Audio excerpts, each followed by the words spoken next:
चलिए चलिए देखिए, गुड मॉर्निंग एवरीवन। देखिए, मॉडल क्वेश्चन मैथ्स 2026 क्लास 10, ठीक है। मॉडल क्वेश्चन बहुत इंपॉर्टेंट होता है एग्जामिनेशन पॉइंट ऑफ व्यू से, क्योंकि एग्जाम्स में अधिकतर क्वेश्चन जो आते हैं मॉडल पर बेस्ड आते हैं, इसलिए मॉडल को सॉल्व करना बहुत ज़रूरी है, ठीक है।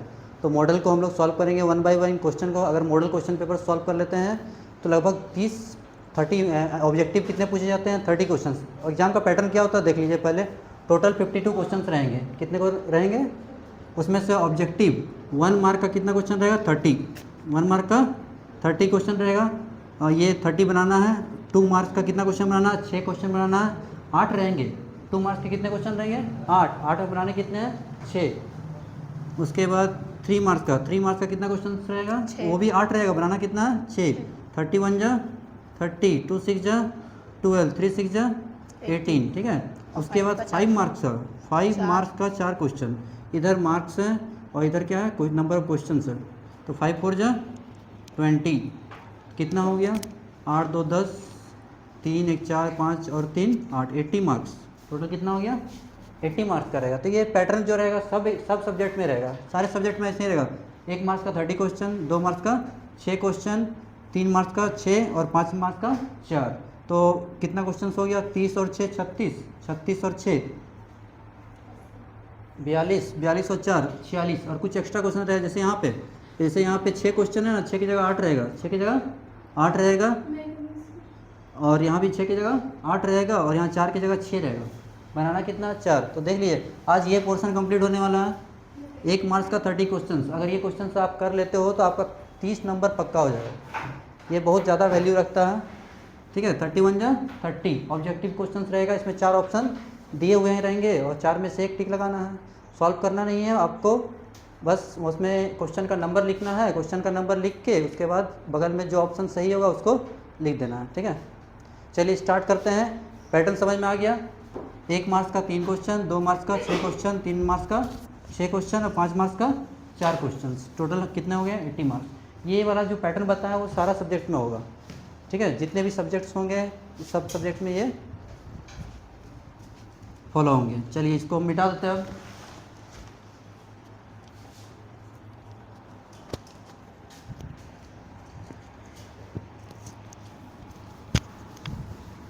अब हम लोग क्वेश्चंस को सॉल्व करना स्टार्ट करते हैं।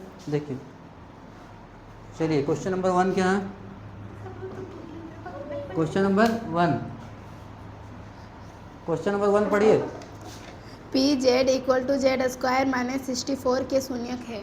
P z equal to z z square minus 64 के शून्य के दिख रहा है ना? ज़्यादा साइन नहीं ना कर रहा? नहीं सर। नहीं ना, ठीक है। चलिए देखिए, पी जेड, यहाँ पे जेड क्यों लिखा गया ये देखिए। स्टार्ट करते हैं, अभी पहले सोच समझ लीजिए उसके बाद लिखोगे।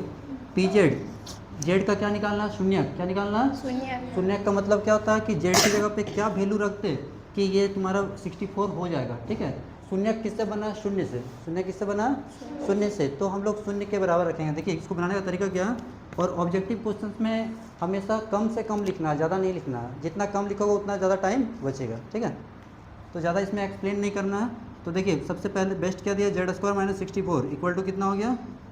शून्य के बराबर करना है। शून्य के बराबर कर देते हैं। इसको बनाने के कई तरीके हैं, लेकिन हमको कौन सा तरीका चुनना है जो सबसे आसान है और जो सबसे कम समय लेगा, उस तरीका से हमको इसको बनाना है।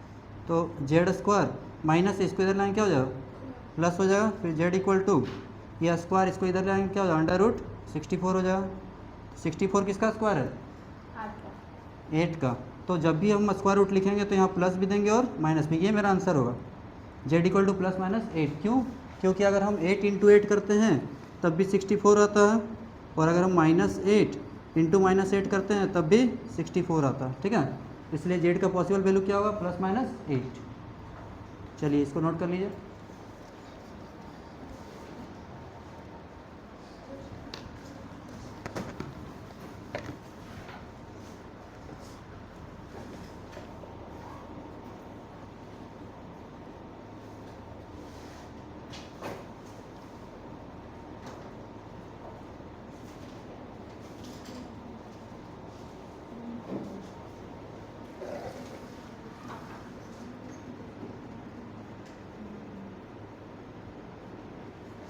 Question number 2।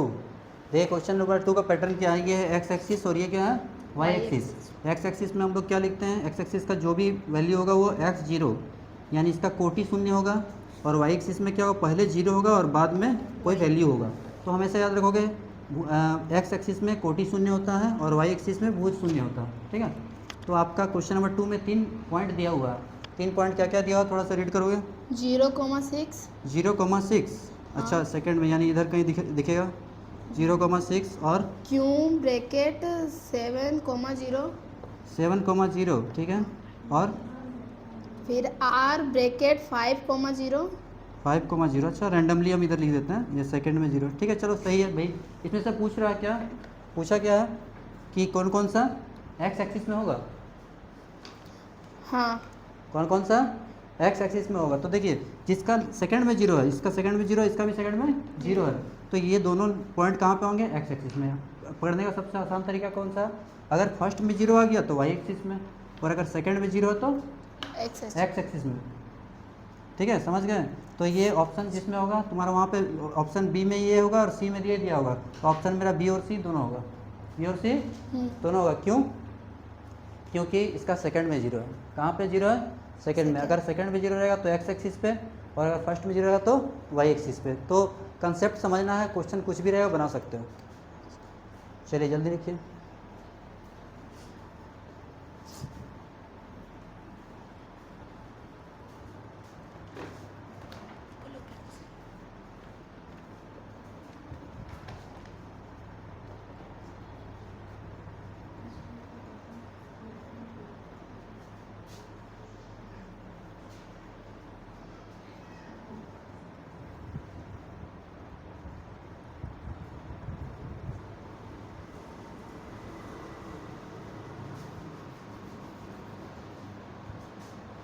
क्वेश्चन नंबर 3 पढ़िए।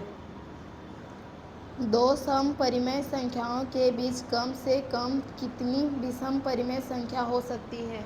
चलिए अभी इधर पहले समझ लीजिए, सम संख्या क्या होती है, जो संख्या 2 से विभाजित हो जाए, मतलब जो 2 का टेबल में आ जाए वो क्या होगा, सम संख्या। तो जैसे 2 1 जा 2, 2 2 जा 4, 2 3 जा 6, ये सब क्या है, सम संख्या। क्या है, सम संख्या। आप देखो थोड़ा समझोगे, यहाँ पे अभी लिखोगे नहीं, ये बोर्ड पे रहेगा अभी। तो क्या बोला है समझिए, बोला है दो सम संख्याओं के बीच में, दो सम संख्याओं के बीच में। तो एक सम संख्या क्या 2 है और दूसरा सम संख्या क्या 4 है, इसके बीच में क्या आता 3, जो कि विषम है। विषम किसे कहते हैं, जो 2 का टेबल में नहीं आता, 1 3 5, ये सब विषम संख्या है। तो क्या बोला था समझ लो, 2 क्रमिक मतलब लगातार 2 के बाद अगला विषम सम संख्या कौन सा 4 है, तो इसके बीच में एक संख्या आया 3 जो कि विषम है, जो कि विषम, ये विषम है। तो हमसे यही पूछा गया था कि 2 सम संख्याओं के बीच में कितनी विषम संख्याएं हो सकती है। तो कितने हुआ, 3 एक संख्या, और लेकिन गिनेंगे कितना, एक ही ना, एक हुआ। कोई भी 2 लगातार ले लेंगे, 4 6 के बीच में 5 आएगा, 8 और 10 के बीच में 9 आएगा।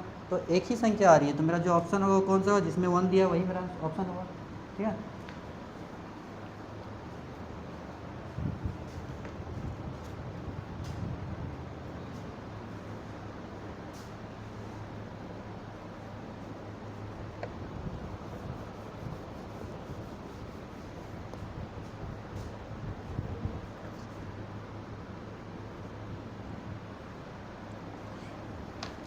दो क्रमिक विषम संख्याओं का एचसीएफ क्या होगा। 2 क्रमिक, क्रमिक मतलब क्या होता है, लगातार। क्रमिक मतलब लगातार। 2 क्रमिक विषम संख्या। जैसे एक विषम संख्या हम लेते हैं, पहला देखिए विषम संख्या क्या 1 है, दूसरा क्या 3 है। तो बोलता है 1 और 3 का एचसीएफ क्या होगा। तो चलिए इधर देखिए, 1 और 3 का एचसीएफ क्या होता है। 1 को हम क्या ले सकते हैं, 1 1 जा 1, कोई फ़र्क नहीं पड़ता। 3 को 1 इंटू 3 क्या मिला, देखिए सिर्फ क्या मिला 1 मिला ना, यहाँ भी 1 है, यहाँ भी 1 है, एचसीएफ कितना हो जाएगा 1, बस हो गया। चलिए लिखिए।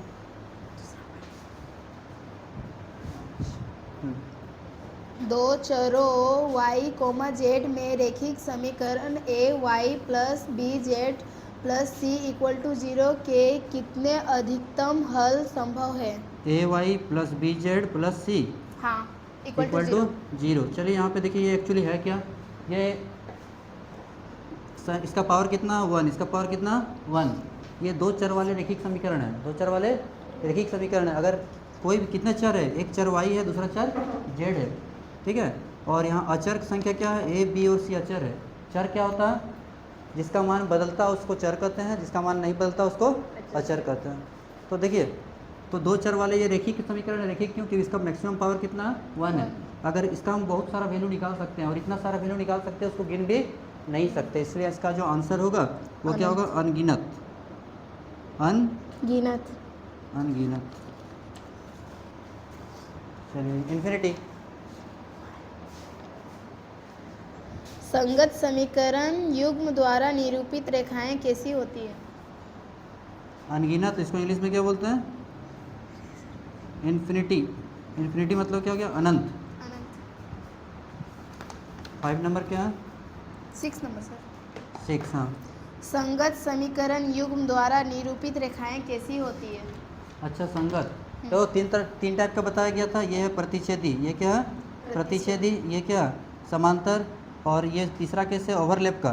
मतलब एक रेखा बना है, उसी के ऊपर एक रेखा आ गया। तो कंडीशन याद है, इसका कंडीशन क्या था, a1/a2 not equal to b1/b2। A1 ठीक है, इसका कंडीशन क्या था, A1 a1/b1 equal to B1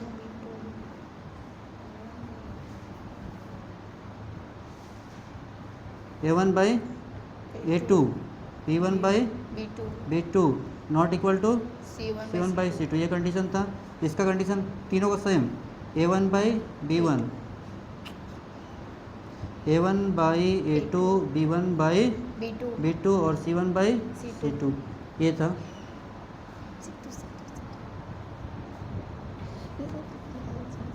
b1/b2, ठीक है। अब इसको मिटा देते हैं। Yes sir. चलिए, यहाँ देखिए, संगत और असंगत कहते किसको है। संगत का मतलब क्या होता है, वैल्यू जिसका निकलता है उसको क्या बोलते हैं, संगत। और जिसमें वैल्यू नहीं निकलता तो उसको क्या बोलते हैं, असंगत। ठीक है। तो यहाँ पे देखिए, पहले एक जगह पे प्रतिच्छेद किया, मतलब एक हल, कितना हल, एक हल। यहाँ पे क्रॉस ही नहीं किया, टच ही नहीं किया, तो कोई हल नहीं। और इसमें एक के ऊपर एक बहुत सारा पॉइंट पे टच किया हुआ है, तो इसको बोलोगे अपरिमित रूप से अनेक हल। अपरिमित रूप से अनेक हल। तो देखिए, अगर वैल्यू निकल गया तो इसको बोलेंगे संगत। ये क्या होगा, संगत। संगत। इसमें वैल्यू नहीं निकला तो इसको क्या बोले हैं, असंगत। असंगत। ठीक है। और इसमें बहुत सारा वैल्यू निकलेगा तो संगत। ठीक है। ऑप्शन में गलत दिया हुआ है, वहाँ पे संपाती लिख दिया है, और एक जगह उसका इंग्लिश जो लिख दिया हुआ लिखा है कोइंसिडेंट होना चाहिए, लेकिन कोइंसिडेंट नहीं लिखा है, लिख दिया है कंसिस्टेंट। तो याद रखो, अभी संगत में क्या होगा, इस कंडीशन पे संगत होगा और इस पे संगत होगा। यानी संगत किसमें होगा, प्रतिच्छेदी में। किसमें, प्रतिच्छेदी। ये तो हो रहा प्रतिच्छेदी, इसको क्या बोले हैं, प्रतिच्छेदी। इसमें क्या हो गया, समांतर। ठीक है। और ये क्या हो गया, संपाती। तो ऑप्शन में कुछ ऐसा ही है। देखिए, प्रतिच्छेदी वाला संगत होगा और संपाती वाला संगत होगा। ठीक है। और समांतर में क्या हो जाएगा, असंगत। देखिए इसको,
कहाँ पे लिखे पूरा, यहाँ पे लिख लिए, समझ में आ रहा कुछ। ये मतलब समझा दीजिए ना। कौन सा? ये सिक्स वाला। क्या बोले? ये से समझा दो। ये वाला? हाँ। अच्छा देखिए, जब दो रेखाएं एक दूसरे को प्रतिच्छेद करती है, बहुत इंपॉर्टेंट है, इसका एमसीक्यू बनाने में बहुत ज़्यादा यूज है ये वाला।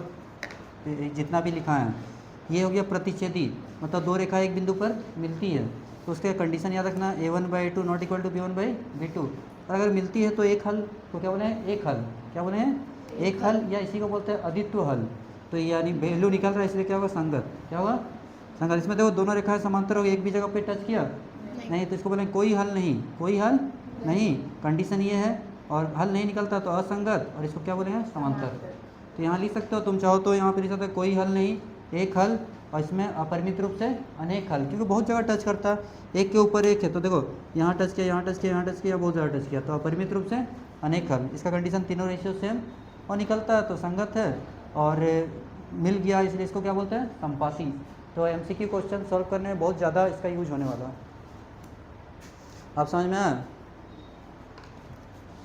चलो अगला क्वेश्चन क्या है? X square minus 5x plus 6 equal to 0 का मूल है। Question number 7 7। X square minus 5x और प्लस 6 प्लस 6 का मूल ज्ञात कीजिए। मूल इक्वल निकाल, टू 0। इसका क्या निकालना है? मूल। तो दो तरह से हम लोग निकाल सकते हैं, ठीक है।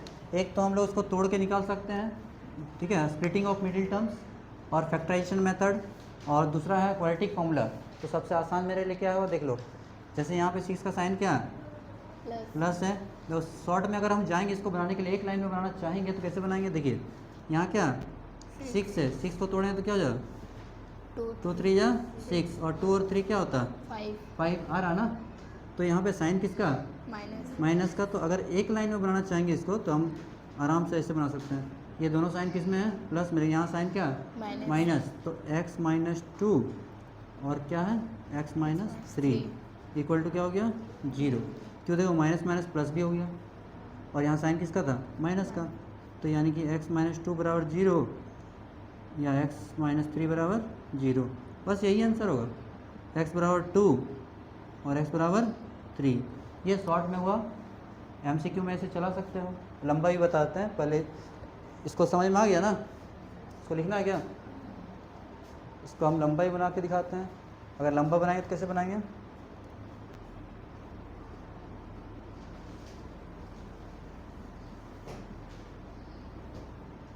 चलिए देखिए, लास्ट में साइन किसका? प्लस का, तो प्लस देंगे।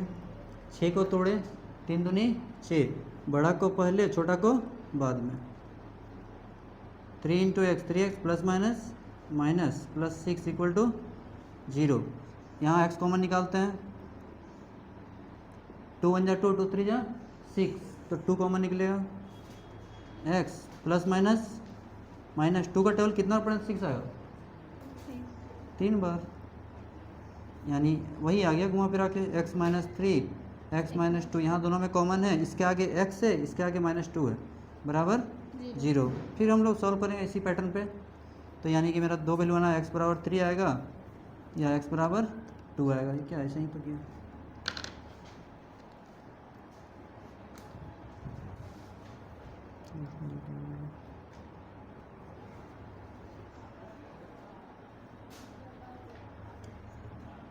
ये साइड में मिटाता है।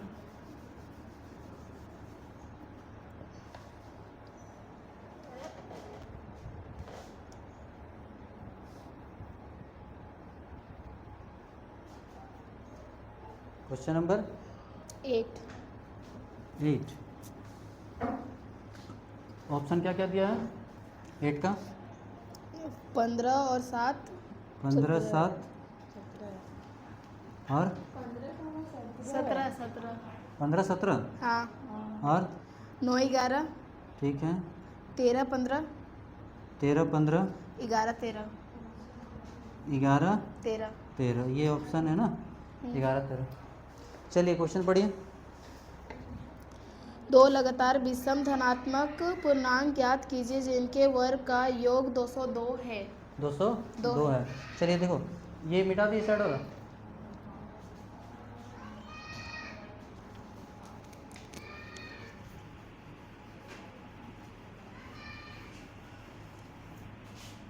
देखिए इसको अगर हम क्वेश्चन जैसा बोला, इसको अगर हम सॉल्व करेंगे तो लगभग एक पेज हो जाएगा। कितना? एक पेज होगा। लेकिन इसको हम लोग ऑप्शन से सॉल्व करेंगे। किससे? ऑप्शन से। देखिए क्वेश्चन में क्या बोला है? दो लगातार, क्या बोला है? दो लगातार विषम संख्या, दो लगातार विषम संख्या जिसके वर्गों का योग कितना? वर्गों का योग कितना दिया? 202 ना? Yes sir. 202। तो देखिए हम ऑप्शन से कैसे जाते हैं, अगर हम ये वाला लेते हैं, देखिए 9 लेंगे तो 9 का स्क्वायर क्या हो गया, और 11 का स्क्वायर, 9 का स्क्वायर कितना होता है? 81, 11 का स्क्वायर 121, तो कितना हो गया? देखिए 112, 8 2 10, 202 आ गया। तो 9 और 11 का स्क्वायर करके जोड़ दिए तो कितना आ गया? 202, जो कि वही लाना था ना। तो इस तरह कुछ क्वेश्चन ऐसे भी जो पूरा शॉर्ट में बन जाएगा बिना सॉल्व किए हुए, बिना सॉल्व। बोलता है वर्गों का योग, योग मतलब क्या होता है? जोड़। तो 9 का स्क्वायर और 11 का स्क्वायर लिए तो 202 आया, बाकी सबका किसी में भी करोगे तो नहीं आएगा। तो मेरा जो आंसर होगा वो क्या होगा? 9 11। क्या होगा? चलिए जल्दी लिखिए।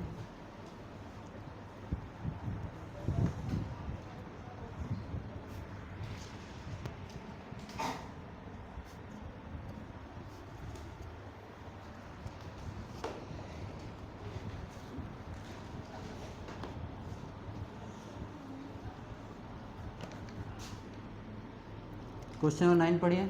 निम्नलिखित में कौन एपी समांतर श्रेणी नहीं में है? समांतर श्रेणी में नहीं है, यानी एपी में नहीं है। नहीं। ऑप्शन बोलिए फर्स्ट का। 2 4 6 8, 2 4 6 8, ठीक है। बी का 1 9 17 25, 1 9 17 25, ठीक है। सी का -10, -6, -2 2, फिर 2, डी का 1 4 9 16 25। हो गया। इसमें चेक करना है कौन सा एपी में नहीं है।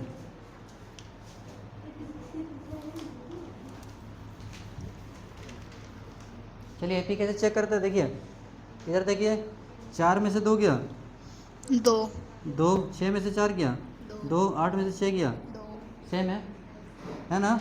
9 में से 1 गया, 8 17 में 9 गया, 8 25 में से 17 गया, 8। बीच का अंतर समान है कि नहीं?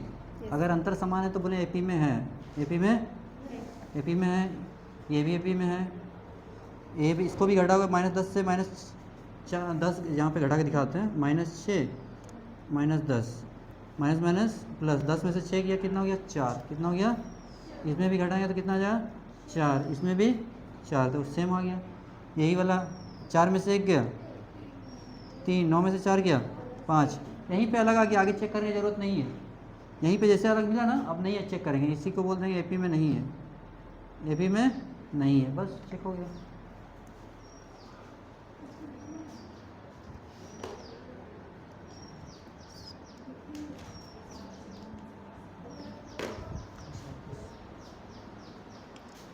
सिर्फ चेक करना था एपी में है या नहीं, तो हम ऑप्शन नंबर डी को टिक लगाएंगे।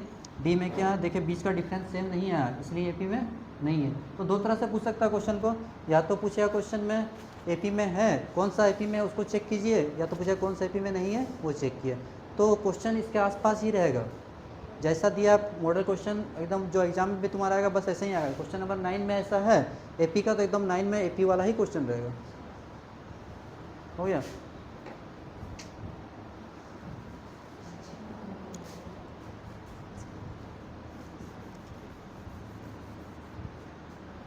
ठीक है, नहीं समझ में आएगा बोलोगे?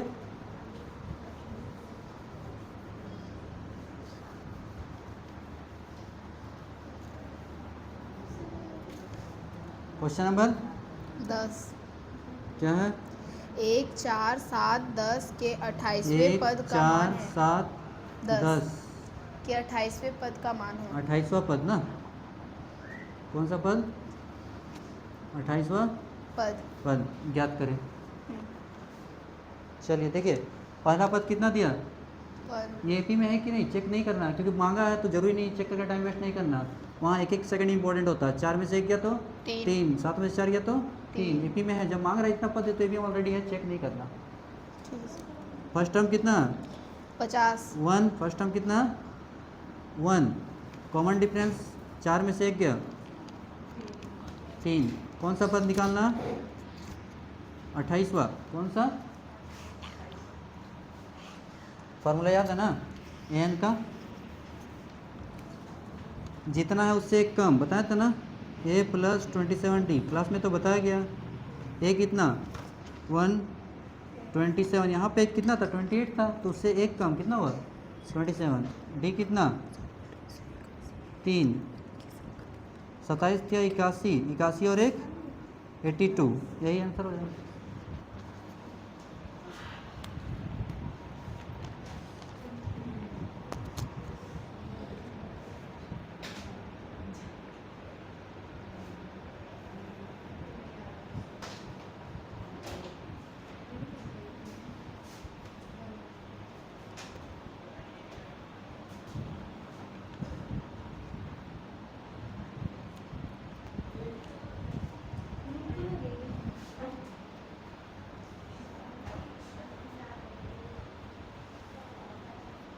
हो गया, लिख लिए। क्वेश्चन नंबर 11 पढ़िए। दो समरूप त्रिभुजों के क्षेत्रफलों का अनुपात 16:81 है, तो उनकी संगत भुजाओं का अनुपात क्या होगा? त्रिभुज कितने हैं 2, त्रिभुज कितने हैं 2। एक त्रिभुज का नाम देते हैं ए बी सी, दूसरा त्रिभुज का नाम देते हैं D E F, D E F. त्रिभुज कैसे हैं समरूप, त्रिभुज कैसे हैं समरूप। समरूप, समरूप का मतलब कहाँ गया, दो त्रिभुज समान समरूप कब होते हैं, जब दोनों का रूप समान हो, जब दोनों देखने में एक जैसा हो, और कुछ कंडीशंस भी बताया गया आप लोग को, तो अभी उतना डिटेल नहीं जाना हमको। दोनों त्रिभुज क्या है समरूप है।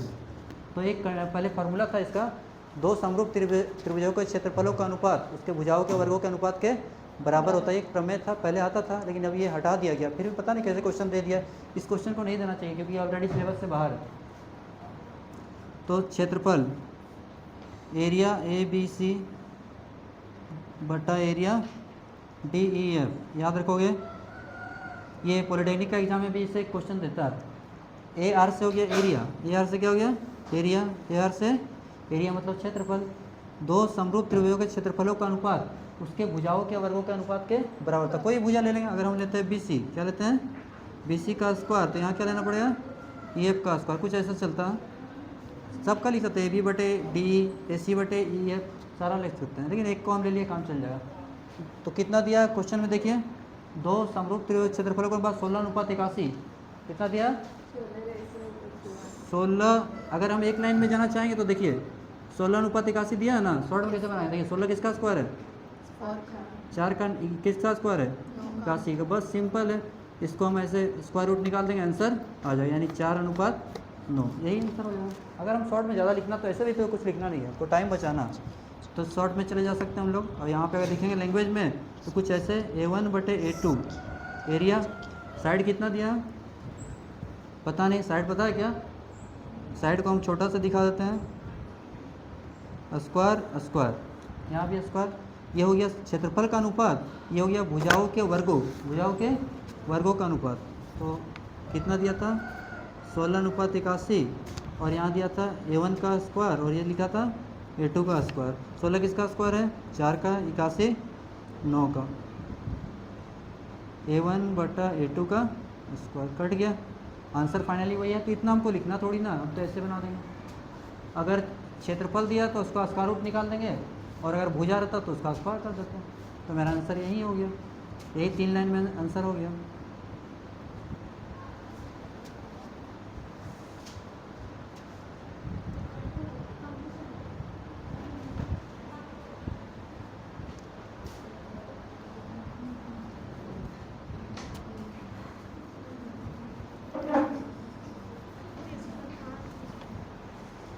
ठीक है, कहाँ तक, यही इससे काम चला सकते हो ना तुम। और इसमें जोड़ना तो एक लाइन यहाँ जोड़ दो, A1 बाई A2, और क्या था A1 का स्क्वायर, और इधर A2 का स्क्वायर, बस 3 लाइन यहाँ, वहाँ भी 3 लाइन। नेक्स्ट क्वेश्चन पढ़िए। समचतुर्भुज के 12 नंबर। विकर्ण, यस वाह। सर। समचतुर्भुज के बीकन 12 सेंटीमीटर और 16 सेंटीमीटर है, इसकी प्रत्येक भुजा की लंबाई क्या होगी?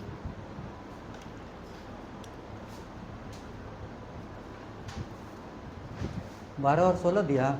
Yes sir.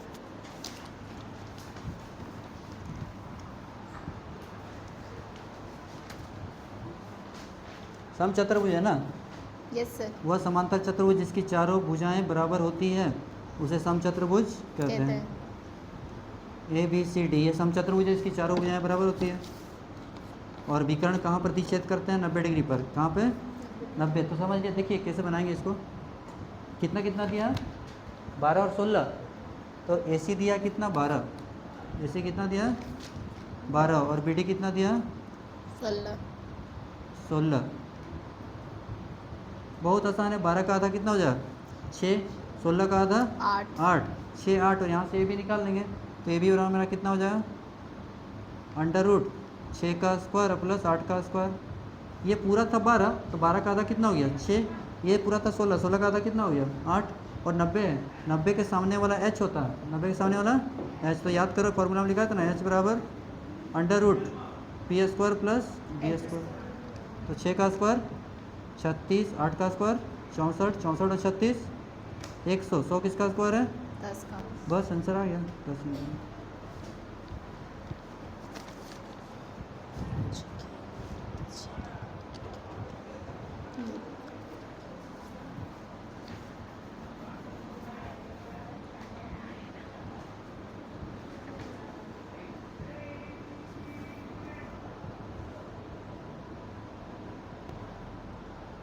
ये एक्स अक्ष है और ये क्या है? वाई अक्ष है। क्लास 9 में ही आप लोग पढ़ चुके हो। दोनों जहाँ पे मिलता है, दोनों जहाँ पे मिलता है, इस पॉइंट को क्या बोलते हैं? मूल बिंदु। क्या बोलते हैं? मूल बिंदु। मूल बिंदु। इस पॉइंट का नाम है मूल बिंदु। इसको इंग्लिश में बोलते हैं क्या? मूल बिंदु नहीं लिखा तुम्हारे ऑप्शन में, सिर्फ मूल लिखा है। इसको बोलते हैं ओरिजिन। क्या बोलते हैं? ओरिजिन। यही क्वेश्चन पूछा है। जब दो रेखाएं एक्स अक्ष और वाई अक्ष प्रतिच्छेद करती है, उस प्रतिच्छेदन बिंदु को हम लोग क्या बोलते हैं? मूल बिंदु। क्या बोलते हैं? मूल बिंदु। चलिए।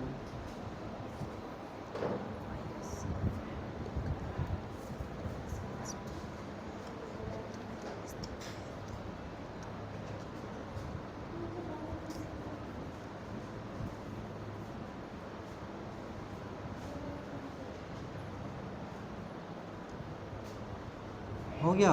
ठीक है, इधर वाला मिटा दें।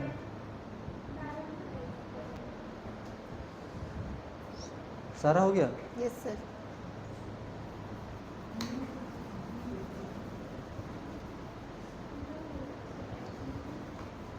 हो गया। क्वेश्चन 14 पढ़िए। वाई अक्ष से 8 इकाई युग्म और एक्स अक्ष पर एक बिंदु P स्थित है, तो बिंदु P के निर्देशांक क्वेश्चन है नंबर कितना? 13। 14। 14। देखिए यहाँ पे ये समझने वाला क्वेश्चन है। देखिए ये वाई अक्ष है, ये क्या? वाई अक्ष। वाई अक्ष। और ये क्या? X एक्स अक्ष। अक्ष। तो वाई अक्ष से कितना दूर? 8 तो इकाई। देखिए वाई अक्ष है, वाई अक्ष से 8 दूर। 1 2 3 4 5 6 7 8। यहाँ पे इसका बोलता है क्या? तो ध्यान दीजिए कौन सा एक्सिस है? एक्स। X अक्ष। कौन सा अक्ष है? X। एक्स अक्ष। और हम अभी तुरंत पढ़ाए हैं कि एक्स अक्ष पे कोटि क्या होता है? शून्य। कोटि क्या होता है? शून्य। शून्य। तो बस यही आंसर हो जाएगा 80। हाँ सर।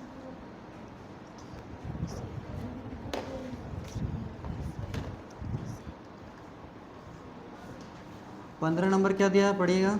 यदि cos A इक्वल टू 3/5 तो 3/5। हाँ 3/5 निकालना क्या? सेक तो ए। सेक A का मान तो क्या देखिए आपको फॉर्मूला लिखा गया। देखिए सेक के बराबर क्या होता है? 1/कोसे। 1/कोसे यानी कोसे का उल्टा। देखिए 3/5 इसको उल्टा करें तो क्या हो जाएगा? 5/3। नीचे वाला ऊपर, ऊपर वाला नीचे। बस हो गया।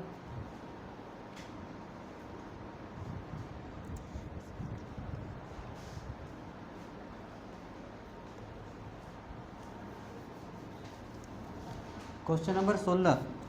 सेक A plus tan A into 1 minus sine A बराबर है सेक ए प्लस 10 है। ठीक है, उसके बाद into 1 minus sine A। 1 minus sine. इसका आंसर होगा कोस ए। क्या होगा? कोस A। अभी बनाते हैं कैसे बनेगा। सेक को क्या लिख सकते हैं हम लोग? बहुत इंपॉर्टेंट है ये क्वेश्चन। सेक का 1/कोस ए, 10 का साइन ए बाई कोस ए, और इधर क्या बचा 1 माइनस साइन ए। पहले ये क्वेश्चन ज़्यादा नंबर का देता था, लेकिन अब तो 1 नंबर में कर दिया।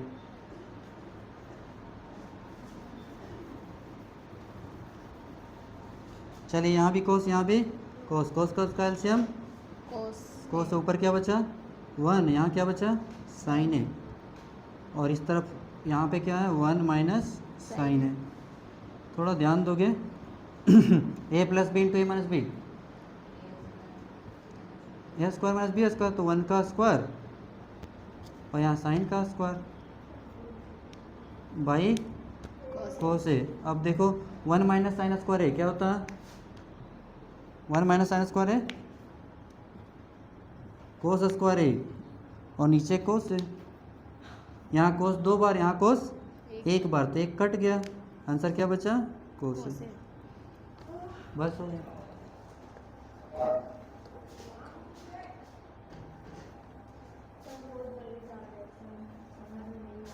वही बात नहीं, स्पीड ज़्यादा है नहीं तो वो।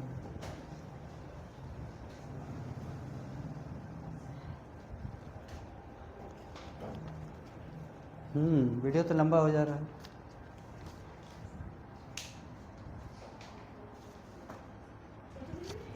क्वेश्चन नंबर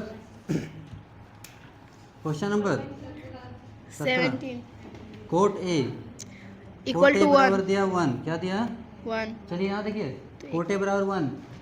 अब कोट का कौन सा वैल्यू 1 होता है 45, कौन सा याद रखिए 1045 भी 1 होता है, कोट 45 भी 1, से कोट गया, ए इक्वल टू कितना आ गया 45। बस सिंपल सा क्वेश्चन है।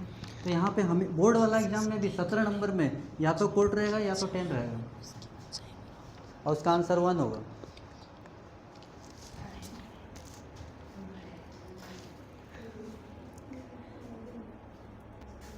क्वेश्चन नंबर 18 हो गया। जब देखिए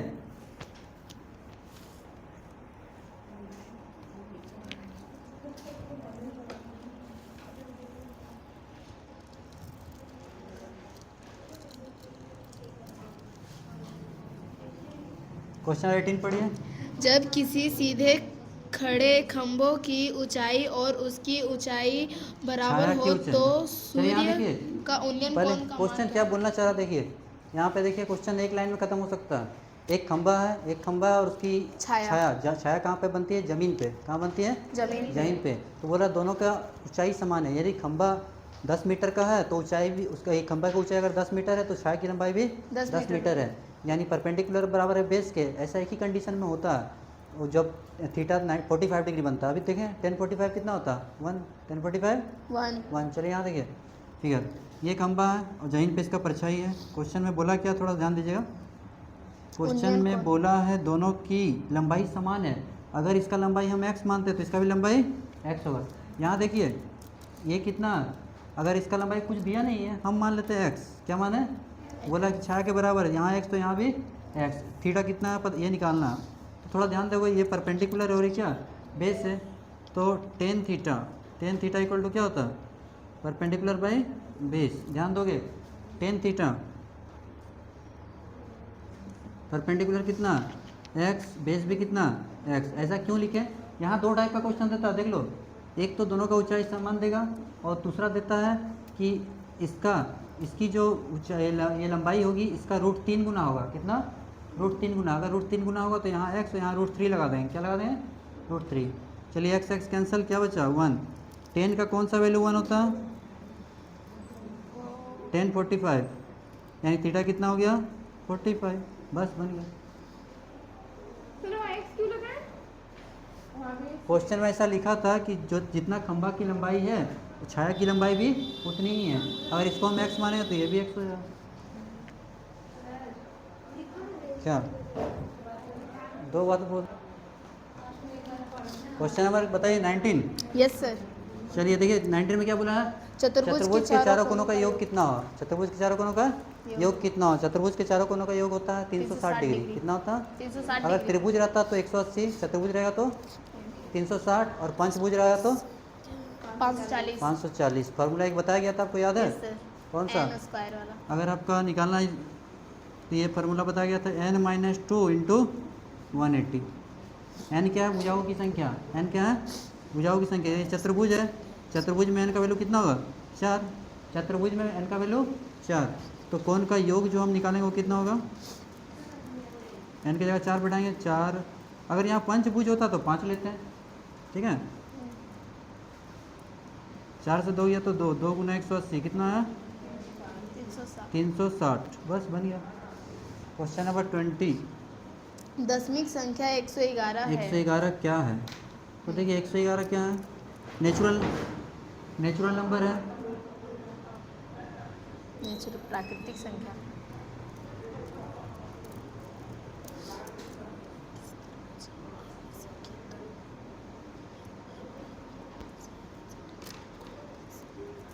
नेचुरल नंबर स्टार्ट होता है 1 से, पूर्ण संख्या स्टार्ट होता है 0 से, परिमेय संख्या तो बट्टा में होता है 2/3, 3/4। चलिए यहाँ देखिए, प्राकृतिक संख्या कहाँ से स्टार्ट होता है? 1 से। पूर्ण संख्या किस में आता है? 0 से। 111 इसमें भी आएगा, 111 इसमें भी आएगा, और 111 इसमें, कि इसके नीचे कुछ नहीं तो 1। परिमेय संख्या किसे कहते हैं? जिसके नीचे 0 ना हो, जिसके नीचे 0 ना हो। जिसको p/q के रूप में लिख सकते हैं। तो यहाँ 111 तीनों में आएगा। ये प्राकृतिक संख्या भी है, पूर्ण संख्या भी है और परिमेय संख्या भी। इनमें से सभी। अगला क्वेश्चन। किसी त्रिभुज ABC की त्रिभुज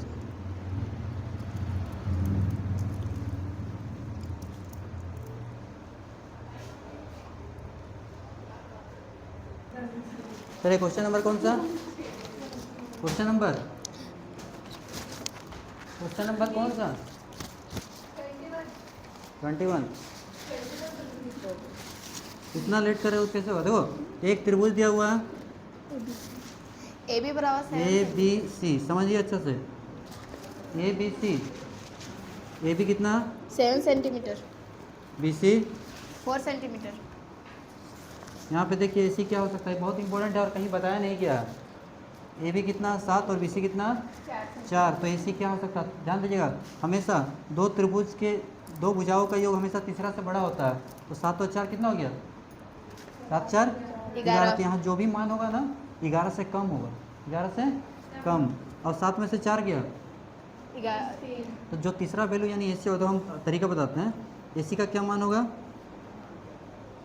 7 में से 4 गया 3, और इधर 7 और 4 11, यानी इसके बीच में होगा। 7 में से 4 गया 3 हो गया, और 7 और 4 11, यानी 3 से बड़ा और 11 से छोटा होगा। कुछ भी हो सकता है, जो भी होगा वो 3 से बड़ा होगा। दो ऑप्शन ऐसे दिए हुए हैं जो इसके 3 और 11 के बीच में है, देखिए, है ना। तो दोनों का डिफरेंस यानी अंतर एक बार घटाना और एक बार जोड़ना। AC का जो भी मान होगा 3 और 11 के बीच में होगा। 6 और 8 होगा सर। Question number 22। 22 में क्या बोला है? पढ़िए। एक पासे को उछालने पर एक सम संख्या आने की प्रायिकता क्या है? जब देखो, देख लिया इसको, मिटा दें।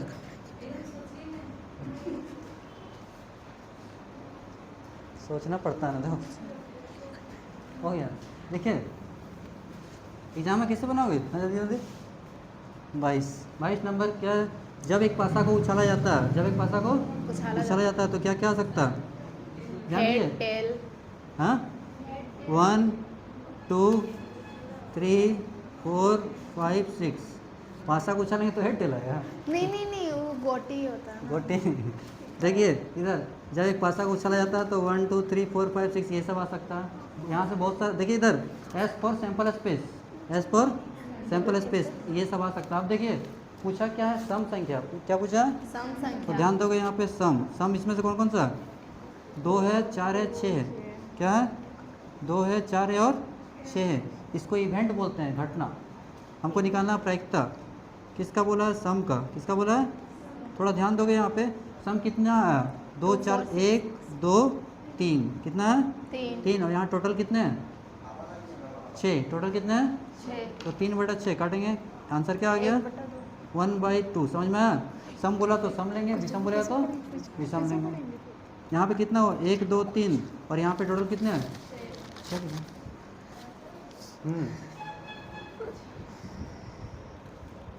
नेक्स्ट क्वेश्चन निश्चित होने वाली घटना की पर्यायता क्या होती है? 23 नंबर जो घटना निश्चित रूप से होगी वो तो 100% श्योर है, तो 100% मतलब 100/100 काट देंगे तो कितना आ जाएगा 1। यानी जो निश्चित घटना होगी उसकी संभावना कितनी होगी 1, और जो अनिश्चित होगी उसकी संभावना 0। जैसे एक क्वेश्चन देखो, एक पासा को उछाला जाता है, क्या संभावना है कि 7 आएगा? तो 7 इसमें दिख रहा नहीं 7 आएगा ही नहीं, तो वो ऐसी घटना हो गई अनिश्चित घटना, उसका आंसर क्या होगा 0। निश्चित का 1 और अनिश्चित का 0। जल्दी लिखिए।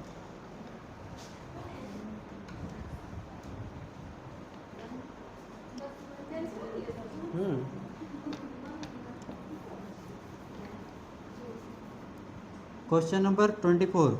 एक पासा को उछाला जाता है तो 3 के गुणक संख्या आने की पर्यायता है। चलिए देखिए 3 के गुणक, आप समझिए यहाँ पे क्या बोला, 3 के गुणक।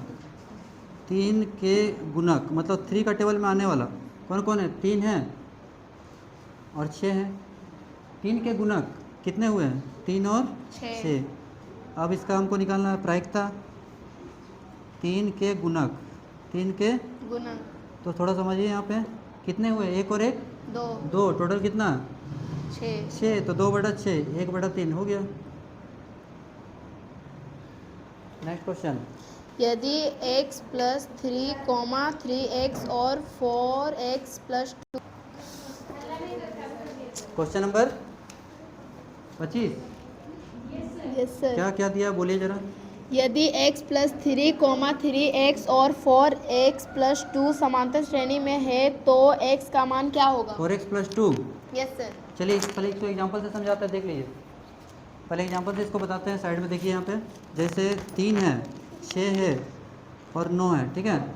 ये एपी में है कि नहीं? देखो 6 में से 3 गया 3, 9 में से 6 गया 3, एपी में है। किस में है? तो ये पहला टर्म को दिखाते हैं ए से, दूसरा को A2 से, तीसरा को A3 से। इसका मतलब बीच का डिफरेंस ये वाला, यानी A2 - A बराबर, इसको इससे घटाएंगे A3 - A2। अगर सेम आ गया तो एपी में, ऐसे क्वेश्चन में बोल दिया एपी में है, एपी में है तो बीच का अंतर सेम हो। देखिए 3x कितना और A कितना, A3 4x + 2 और A2, ये भी कंफर्म आएगा बोर्ड में भी।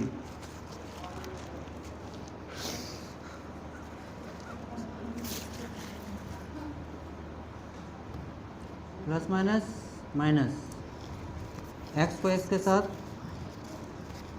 देखिए 3 में से 1 गया 2, 4 में से 3 गया 1। अब एक तरफ कर लेंगे x वाले को,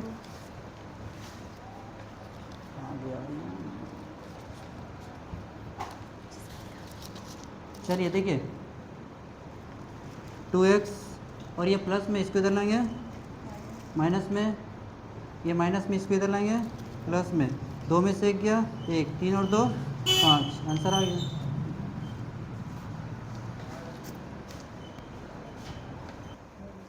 यदि 5 देखिए माध्य बराबर क्या होता है, याद कीजिए। माध्य बराबर होता है प्रेक्षणों का योगफल बटे प्रेक्षणों की संख्या। तो उतना लंबा नहीं लिखेंगे हम लोग, प्रेक्षणों का योगफल है। स्वीटी नंदिनी जाओ नंदिनी, प्रेक्षणों का योगफल बटे प्रेक्षणों की संख्या, प्रेक्षणों का योगफल बटे प्रेक्षणों की संख्या। माध्य कितना दिया क्वेश्चन पढ़िएगा। यदि 5, 6, 8, 5, 6, 8, 8, 9, x तथा तथा 13 का माध्य 10 हो तो x का मान क्या होगा? माध्य कितना दिया 10। Yes sir. देखो यहाँ पे कितना संख्या, 1 2 3 4 5 6, कितना 6। यस करेंगे, देखिए 6 5 11 11 8 19 19 और 9 28, 28 और 13, 28 और 13 41 प्लस एक्स, और इधर कितना हो गया 6। देख लो जो संख्या यहाँ लिख दिए सारा 13 9 22 22 8 30 4 36 5 41, लेकिन एक्स छः का लिख क्यों दिए। लिखे इसमें? क्रॉस करेंगे 10 गुना 6 कितना हो जाएगा, 10 गुना 6 एक्स बराबर 60 माइनस 41, 10 से 1 गया तो 9, 5 से 4 गया तो 1, आंसर आ गया 26।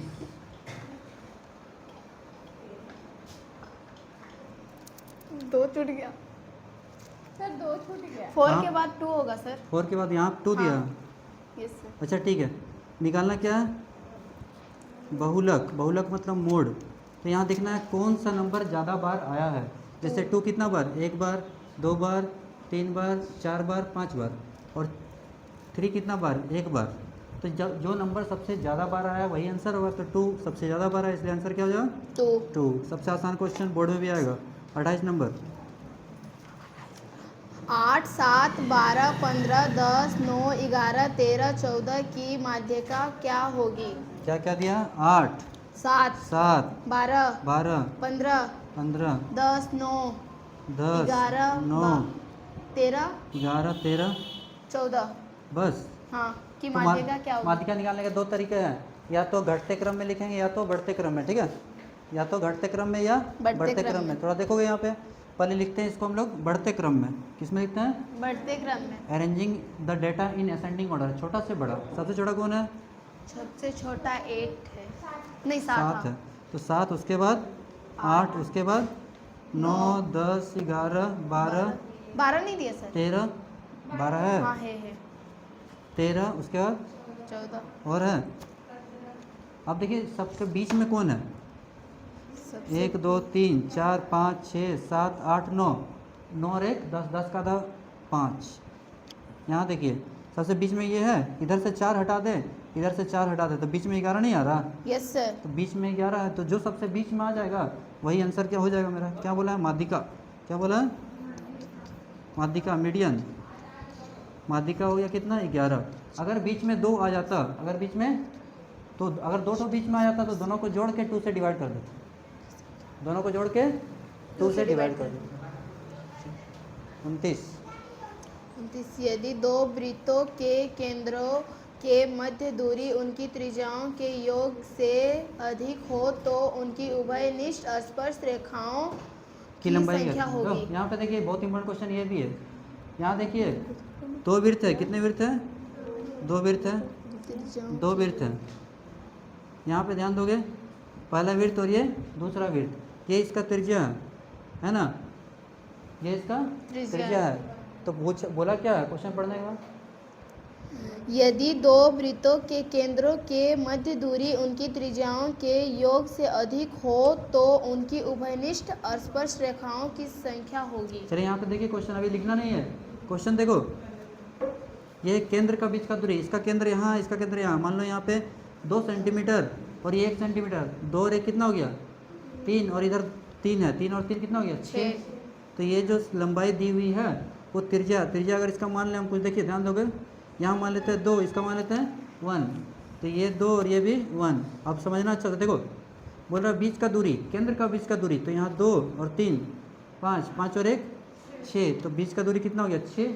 और त्रिज्या देखो 2 और 1 कितना हुआ 3, तो बीच का दूरी 6 आया, जो दोनों के जोड़ से ज़्यादा है, तो दोनों के जोड़ से ज़्यादा है। अगर ऐसा है तो कितना स्पर्श रेखा खींच सकते हैं। देखो यहाँ पे स्पर्श रेखा होता क्या है, ऐसा रेखा जो वृत्त को एक पॉइंट पे टच करता है उसको क्या बोलते हैं, स्पर्श रेखा। तो अब देखो, अब तो ये समझ में आ गया, हम नंबर से बता दिए, इसको हटाते हैं। अब स्पर्श रेखा खींचेंगे।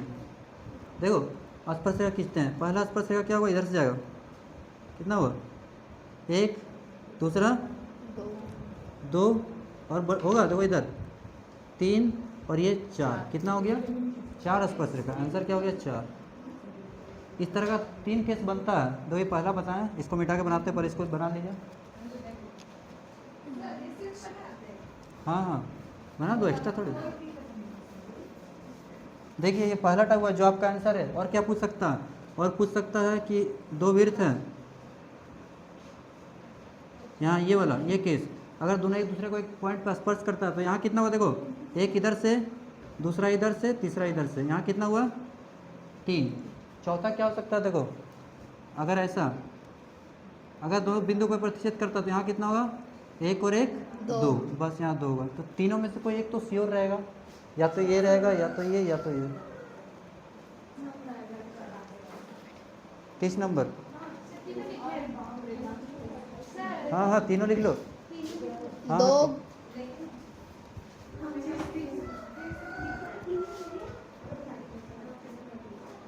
30 नंबर पढ़िए। दो गोले के आयतन का अनुपात 64:27 है, उनके पृष्ठ क्षेत्रफल का अनुपात क्या होगा? 64:27, 64 4 का क्यूब है, 27 3 का क्यूब है, यस सर। 4/3, 4 का स्क्वायर 16, 3 का स्क्वायर 9, 16:9। और जो ऑप्शन दिया है ना गलत दिया है उसमें, 16:9 है। देखिए हम बता दे रहे हैं ना, V1/B, V for volume, volume मतलब आयतन, ध्यान दोगे, आयतन होता है 4/3 पाई r स्क्वायर। क्यूब,